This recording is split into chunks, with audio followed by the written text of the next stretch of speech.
Hey guys, I'm in New York City just hanging out. The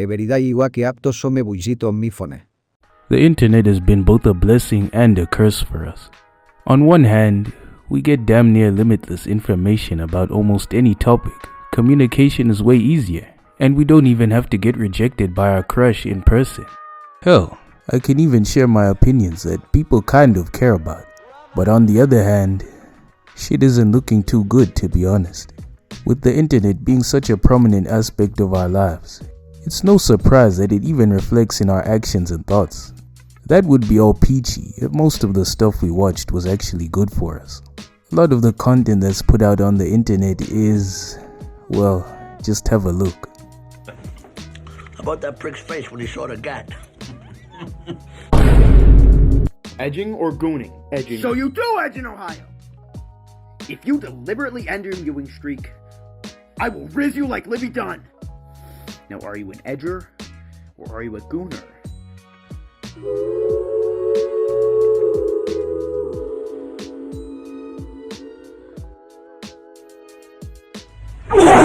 What happened to the society I loved?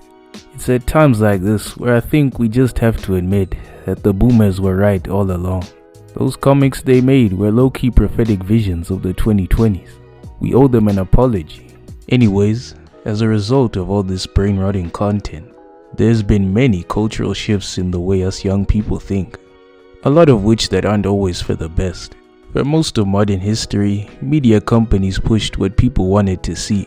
That being, shit that gets a reaction out of people, be it positive or negative. You see, in the past, it was the news and all that other media that affected the thoughts and beliefs of society. Nowadays, all we've got is Sneeko and Destiny. Great minds think alike. The thing about the past is that at least people used to do a little something called going outside. Whatever narratives the media were pushing into their minds could be challenged by their own personal experiences. Nowadays, however, a lot of us just let the internet do the thinking for us. On a less serious note, haven't you noticed that a lot of us act and think the same these days? Same fashion sense, same music taste, same mannerisms and interests. Now, I'm not trying to say I'm any better, to be honest, I'm right there with you guys. But like right now, it's a little scary how similar everyone thinks these days. I know I sound like Kanye right now, but just hear me out. A lot of people nowadays have what I like to call TikTok personality. We all know that one guy or girl who communicates primarily through quoting memes and TikTok audios. By the way, if you're one of these people, I just want you to know that you're annoying as hell. Even the slang we use. What business does a nigga in Ireland have saying y'all or finna?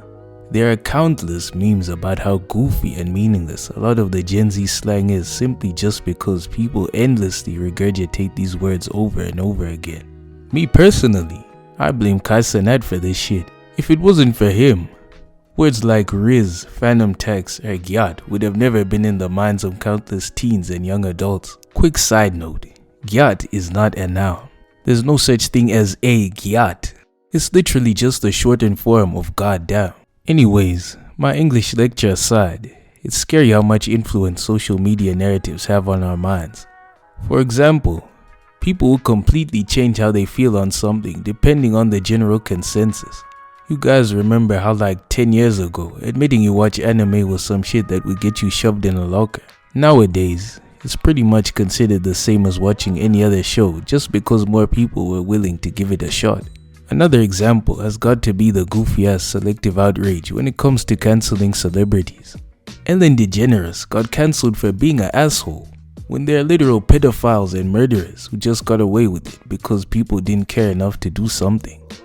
On a more serious note, people will have their whole outlook on politics, philosophy, and gender roles formed by any dumbass with a microphone.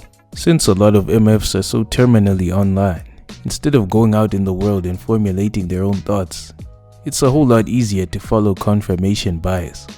Some crazy shit will happen and there will be countless commentary channels all saying the exact same thing, which leaves no room for any real conversation or different opinions.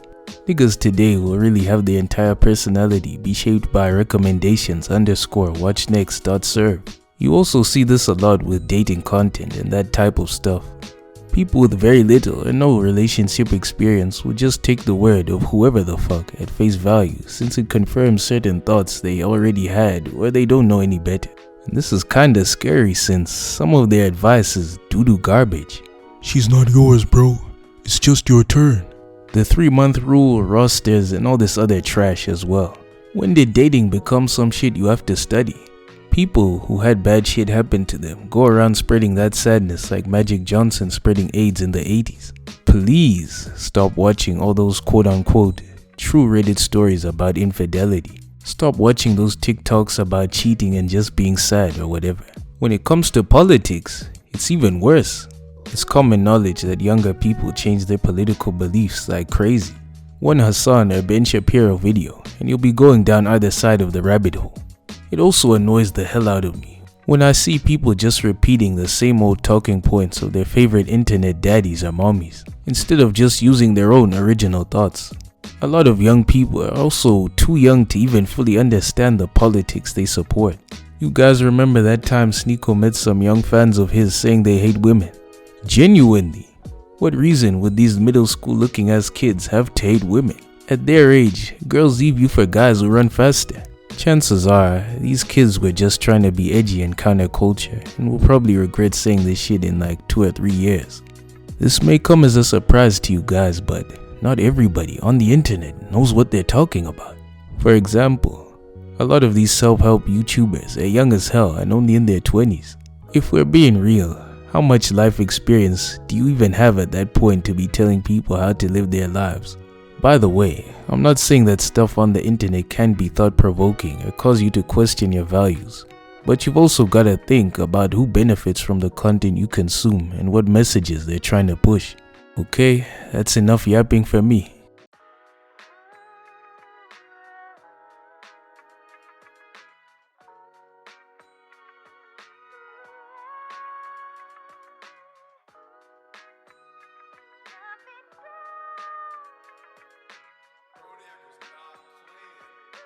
Rama.